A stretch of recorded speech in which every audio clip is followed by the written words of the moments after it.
G'day mates, welcome back to my YouTube channel. In today's video, I want to cover all the insanity that went on today in the FNCS Grand Finals. Later on in the video, I want to talk about EU and how Mongraal, Mitro, and Tayson almost got griefed out of their FNCS, how Mongraal and Mitro were almost about to lose first place in 2 FNCSs now by teams griefing them.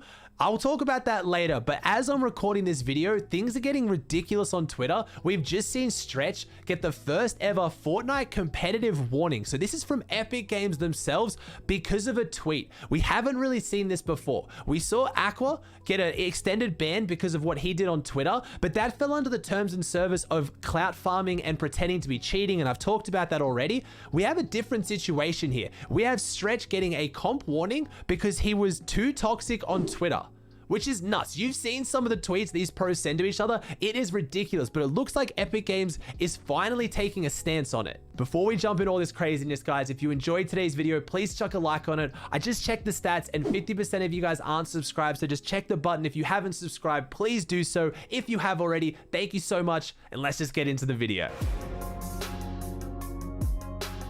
No way. Yo, I'm not even trolling.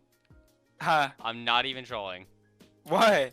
Listen to this. Due to your recent actions, you have been issued a competitive warning for toxicity. Verbal toxicity, code of conduct violation. Now, the message that Stretch got, he actually got it on stream, so that's how I've known about this now. He's made a tweet since apologizing to Heart, which is awesome. So before we go into all of this, I do want to say that it looks like Stretch is maybe turning a leaf. I hope he's apologizing, not just because of the warning, but because he does actually feel bad, because I do think Stretch went a little bit too far with this one. I've talked to Stretch before. I like Stretch as a player, and I honestly find when he's on stream, he's an entirely different person, but sometimes on Twitter, he does take things a little bit too far. And I want to show you the tweet that I think started all this. And again, since Stretch has now apologized, I want to show you this more because it's a learning experience and it's a really interesting thing from Epic, because if they're taking a stance on toxicity from players, this is huge, because honestly, Fortnite as a community, especially the pros, really aren't held to the same standard as any other esport. If this was like a CSGO pro player signed to Liquid, or like a League of Legends pro player,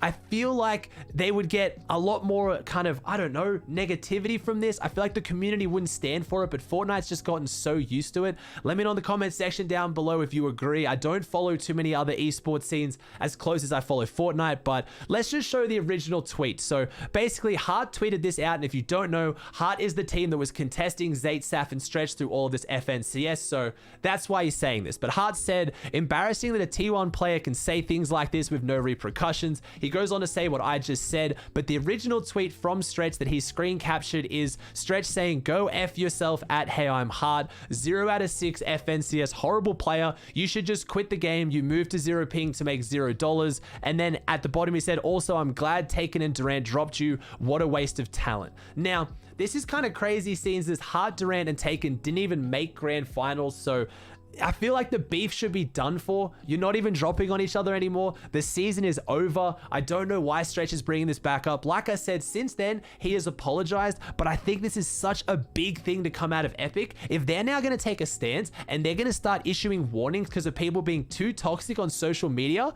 this, in my opinion, is a step in the right direction. I feel like once you're a pro, once you're a figure in the community, you do have a little bit of responsibility to kind of present yourself in a different way. And I know a lot of people complain about this because they say, well, they're pros, they never asked to be in this position. Well, that's true. But at the same time, you're getting tens of thousands, hundreds of thousands of dollars for what is a very good dream job. And I think the difference being, especially when you sign to an org, I find it interesting that Epic Games is taking this standpoint as the creator of the game, but people from orgs like Liquid aren't really taking a standpoint. And just before though, I'm not going to talk about this any longer, but what I do want to say is just the fact that these are young pros, and I think it's a learning experience. I don't want to make this to hate on Stretch. Like I said, I think he's a good guy. I think he's actually a good kid, and he's got a lot to learn, and that's what I want to see them gain from this. I want to see them to learn that they need to think before they make these kind of tweets, and that's what Stretch said in his own tweet. He was heated in the moment. He didn't think. So I really hope this is a learning experience, and at the very least, it scares other pros into thinking before they act and realizing that they do have a platform they need to be careful with.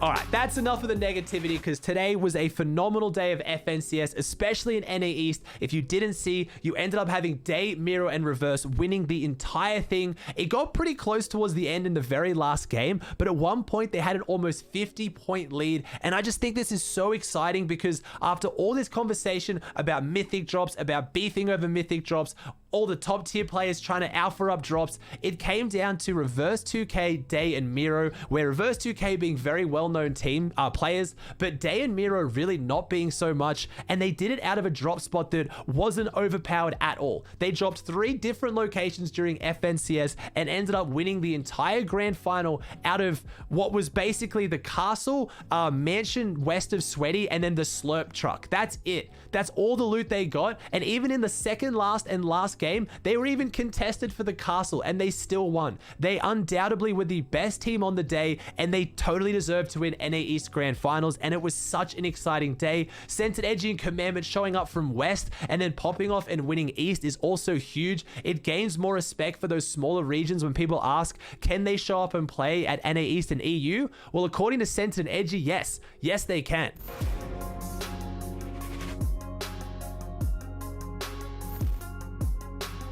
Mongrel's stream today broke records that we haven't seen in Fortnite in such a long time. At one point, I saw him max out at 135,000 viewers because what was going on was just ridiculous. In case you weren't one of those people watching or you didn't hear or you just want to hear again because it was so good, Mongrel's team went into day 2 with a 30-point lead, and after 2 decent games where the second place team, Janice and Andalix's team, weren't doing too well, they had a 50-point lead and pretty much everyone had called them to win it. They said it was over, and then what we all expected to happen the whole season finally happened. Teams started dropping Stark. They wanted to get big points and they didn't want to see Mongrel run away with the lead, and that's exactly what happened. That lead started to dwindle so fast.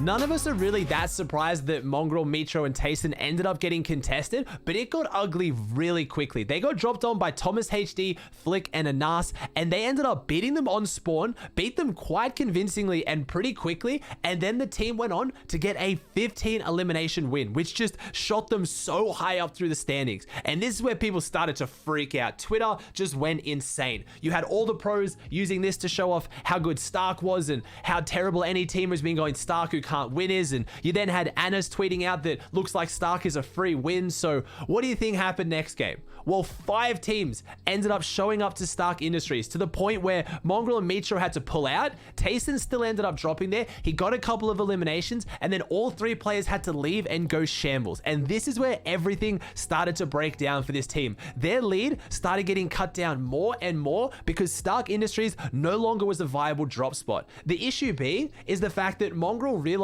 that the drop spot that one of those teams came from was Retail Row, and they left Retail Row uncontested. This is why Thomas, Flick, and Anas copped so much hate on Twitter because they were leaving an uncontested drop spot and everyone just said they were griefing. Oh, why are you dropping on first place? You're just trying to ruin their tournament. But when they got a 15 elimination win, a 40-point game, they defended why they should do it. But Mongrel's team thought they'd be smart and they'd go Retail Row. They weren't the only team that thought that. There ended up being 4 teams at Retail Row. The fight broke out and they went down. Things were not looking good. Mongrel realized that they couldn't make Stark work, so they ended up doing something insane, which again made Twitter freak out.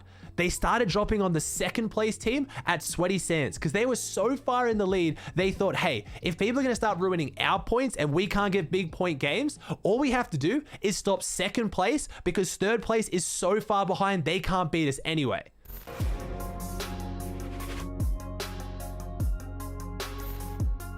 It's worth mentioning at this point that Thomas HD's team got a 15 elim win and then a 13 elim second straight after that. So they're gaining so many points out of Stark and they're making it work, but Mongrel's team just wasn't able to keep up. That's just not what they thought they'd be able to do. So they ended up dropping on Andalix's team at Sweaty Sands. And this has been crazy because I made a video yesterday talking about how Mongrels and Tayson were tweeting out trying to get teams to drop at Sweaty by I'm pretty sure lying about the drop spot, saying things like the henchman gives Storm Surge, all this kind of stuff, because they wanted a team to drop on them. So when no team did, they took it into their own hands. And this is where it got crazy, because they didn't really go for the all-in 50-50 strategy you think of, where they just drop on them and try to pickaxe one. No, they dropped, they looted properly, and they threw their entire game to hold them in Storm and make sure they all died. And this is where the community freaked out, because, you know, an hour before this, when you had Thomas HD's team dropping on Mongraal, doing insanely well, people still called it griefing because they're fans of Mongraal, Mitro, and Tayson.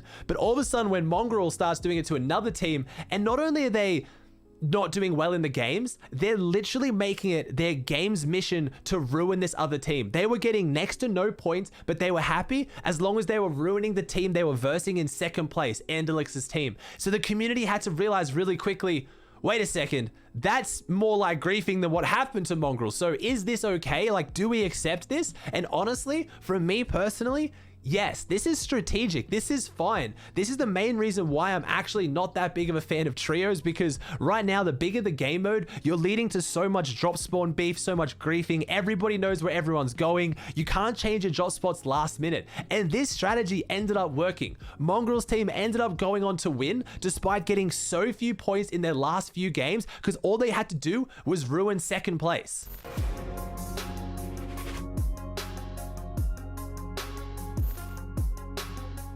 This came right down to the very last game though, because in game 12, you saw Mongraal's team, who stopped streaming, by the way. At this point, Mongraal stopped streaming because they didn't want anyone to know what they were doing. They dropped on them at Sweaty Sands, but unfortunately, they got Sweaty Sands zone. Zone went to Coral Castle, so they couldn't hold them out of zone and grief them. They had to either all in fight them, which means if they lost, there was a very good chance they'd lose the whole FNCS, or they just had to play their game out normally. And that's what happened. And things got crazy close when you saw Mongraal, Mitro, and Tayson go down before placement was given out, and they had to sit back and watch. But luckily for them, Andalix's team also went down, not getting a lot of points, and they ended up clutching out the FNCS. Now remember, it might be crazy to say this because obviously a lot of people know how ridiculous Mongraal, Mitro, and Tayson are, especially Mongraal.